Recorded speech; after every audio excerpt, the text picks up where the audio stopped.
Aujourd'hui, nous venons effectivement de visiter ici le Centre national d'appui à la transformation artisanale du coton. C'est un centre qui a vocation, une fois terminé, à accompagner vraiment la professionnalisation de l'ensemble de la filière textile, notamment donc dans ses dimensions tissage, teinture, mais aussi coupe-couture. Parce que comme vous le savez, aujourd'hui, nous avons, sous les orientations du président du Faso, pris un certain nombre de textes pour mettre davantage en valeur le savoir-faire endogène en matière de textile, à travers le Faso d'Anfani, le Cocodonda et bien sûr toutes les autres cotonnades inspirées donc du savoir-faire endogène. Et en cela, il est important d'avoir donc un centre comme celui-là qui va accompagner la recherche de l'excellence et de la qualité dans la filière. Et donc, que ce soit en matière de teinture, de tissage, de coupe-couture, c'est vrai qu'on parle de consommer local, mais il faut consommer local de qualité. Et je pense que c'est en cela que ce centre-là est très important. Nous avons visité le chantier qui avance très bien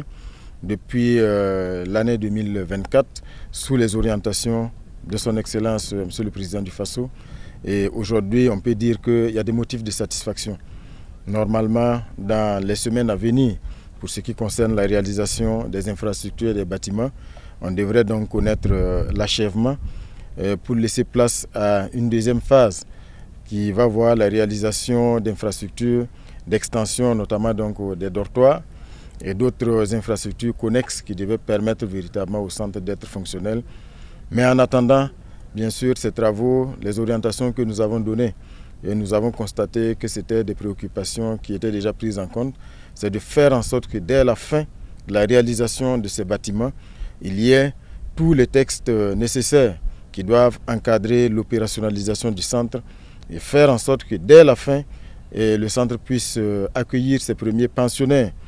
pour commencer déjà à fonctionner en attendant donc la fin des autres phases qui vont venir. Donc c'est féliciter et encourager toutes les équipes qui sont mobilisées ici, encourager aussi le ministre du Commerce et de l'Industrie qui suit de près la réalisation de ce centre-là pour que déjà en 2025, les acteurs de cette filière stratégique du textile au Burkina Faso qui sont déjà dans la transformation artisanale trouvent ici un cadre pour se perfectionner davantage afin de mettre sur le marché des produits de qualité qui répondent à toutes les exigences.